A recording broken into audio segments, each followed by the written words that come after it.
Our next presenter is Matthew Todd with the Environmental Partnership. He's program director.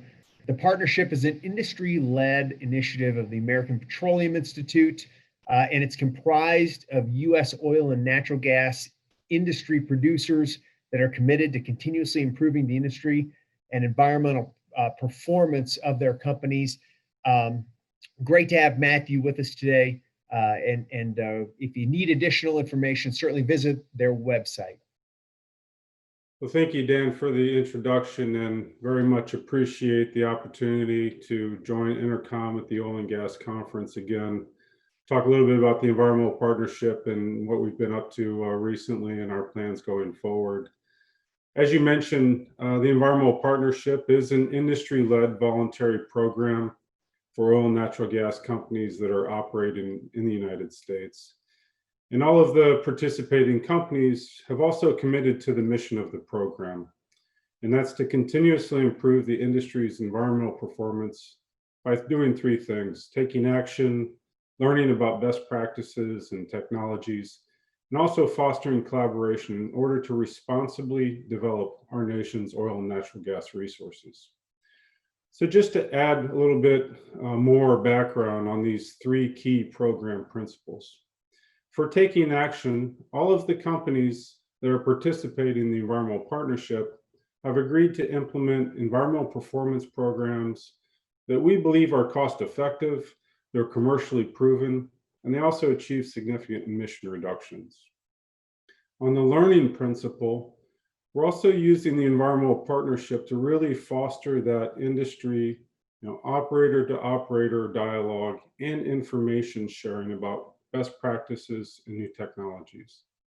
And finally, on collaboration, we're trying to use the Environmental Partnership to really also foster the dialogue with key stakeholder groups, whether that's the regulatory community, whether that's academia that's doing new research to better understand emissions associated with our industry's operations.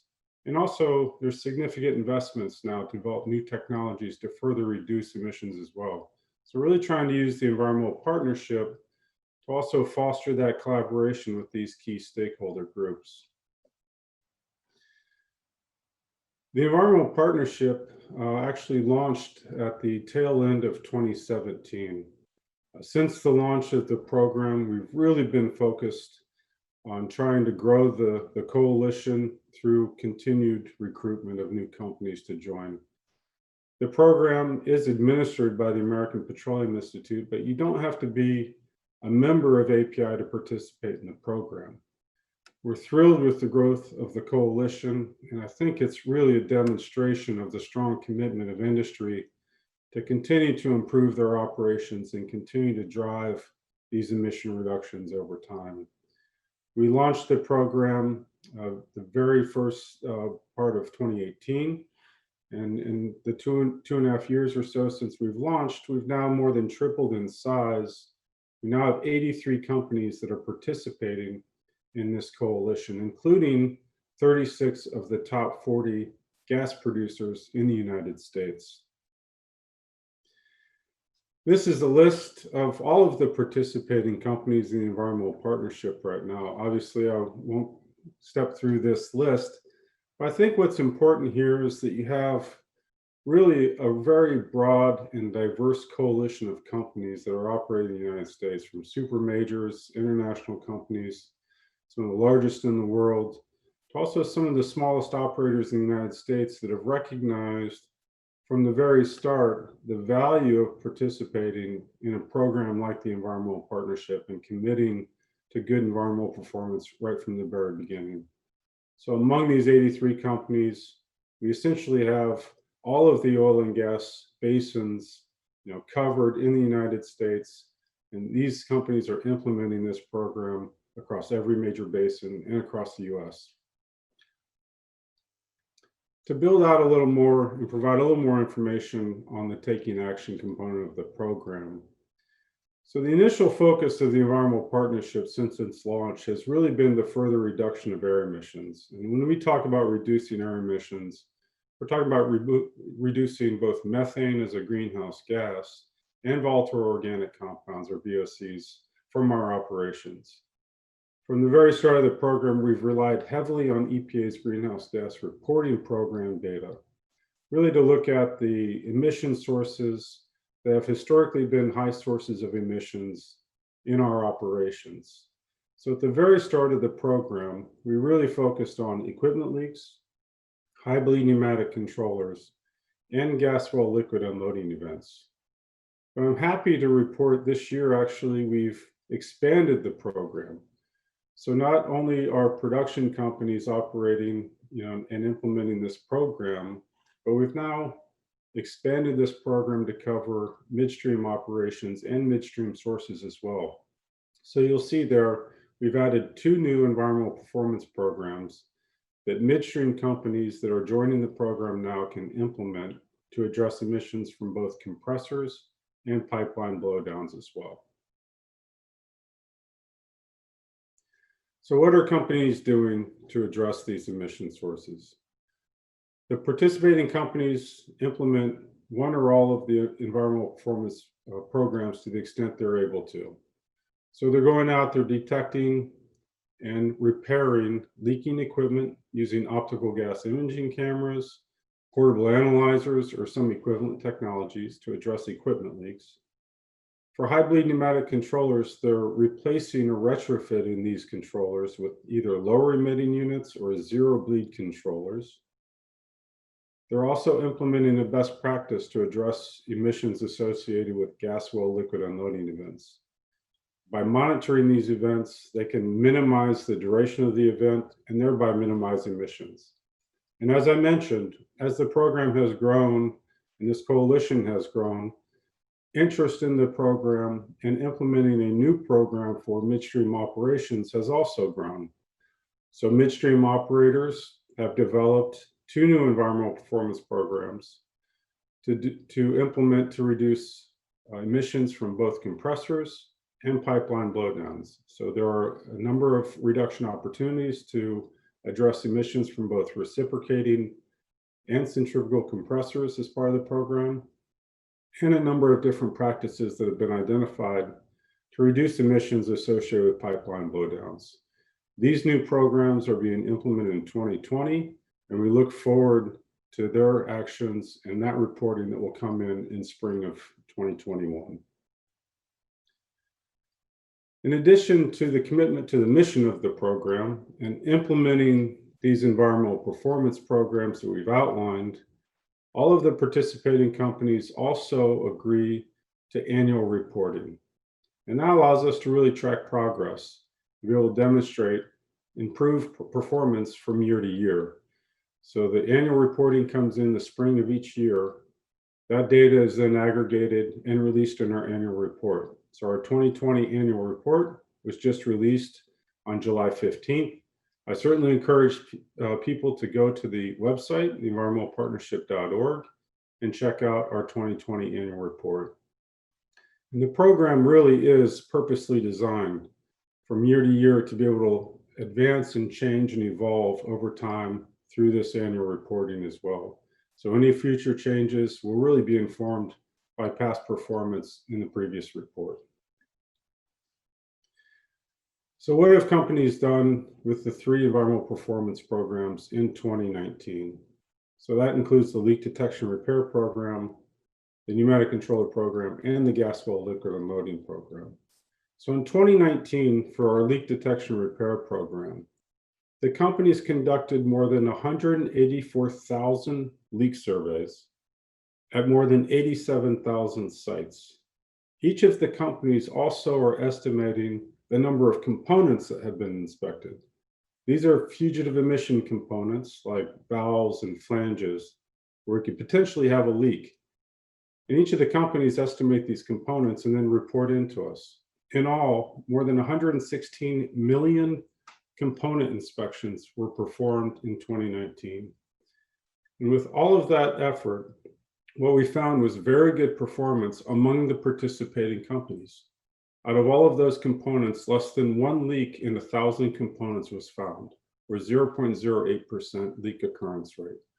Again, it demonstrates the breadth of the implementation of this program, the number of surveys that were conducted, and really the extent the industry is trying to further drive down these emissions associated with our operations and demonstrating really good performance.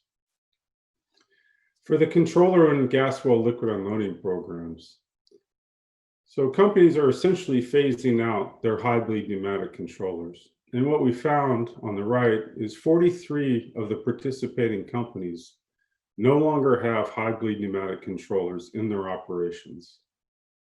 And last year, we replaced or retrofitted more than 3,300 high bleed pneumatic controllers from our operations. But the pneumatic controller program is an example of how the program can evolve over time. What the participating companies recognized was it's not just high bleed pneumatic controllers that companies are addressing to reduce emissions. There are other gas-driven controller types that are out there in use, and many of the companies are also phasing them out of service as well. So when we asked the companies to the extent that they were doing so, we found that more than 10,500 other gas-driven controller types had been removed from service, and more than 2,800 zero-emitting controllers were actually installed in 2019 alone. On the gas well liquid unloading program, more than 44,000 gas well liquid unloading events were monitored as part of the environmental partnership and the program. And by monitoring those events and minimizing their emissions, minimizing their duration, they've been able to minimize emissions associated with those operations. To build out a little more on the learning component, again, it's very important principle for the environmental partnership to really foster that dialogue from operator to operator. So in a typical year, we would travel around to the major oil and gas basins as we have done in the previous years to really get local operators together to talk with other operators to really advance that information sharing. And we've been in most of the major oil and gas basins. We've been to the Marcellus, we've been to the Bakken, we've been to the Permian, and we have plans, of course, to continue this. Obviously, 2020 has been a difficult year for us to get together for face-to-face workshops. So we've been able to modify our approach and really focus more on webinar and online learning to continue to advance that information sharing within operators. And we did include also a workshop earlier this year in the Permian. That workshop was focused primarily on flaring emissions. And there's a broad recognition within industry and within the participating companies that reducing associated gas flaring should be pursued. And we've already been advancing that conversation within the environmental partnership to share some of those best practices to drive down flaring emissions. So the advantage of having these workshops really allows us to talk not just about the environmental performance programs that we've outlined, but for local operators where there are other issues that need to be discussed. It gives us an opportunity to really talk about those and advance some of the best practices to address those emissions as well. On collaboration, each year, the Environmental Partnership also hosts an annual conference. Again, we're trying to use the Environmental Partnership as a conduit to foster the dialogue with important stakeholder groups, whether that's the regulatory community, researchers that are trying to better understand emissions associated with our operations. There are many new technology developments trying to advance opportunities for emissions detection technologies. And so we're really trying to foster that through our annual conference to better understand these efforts and better understand emissions and opportunities to further reduce them. The 2020 annual conference is going to be virtual this year. We're certainly looking forward to getting back to Houston next year for our annual conference. Also on collaboration principle, early on in the creation of the environmental partnership, we recognized a lot of the great work that was being done at Colorado State University at their Energy Institute. So we provided an annual grant to help provide ongoing support for their Methane Emissions Technology Evaluation Center, or METEC.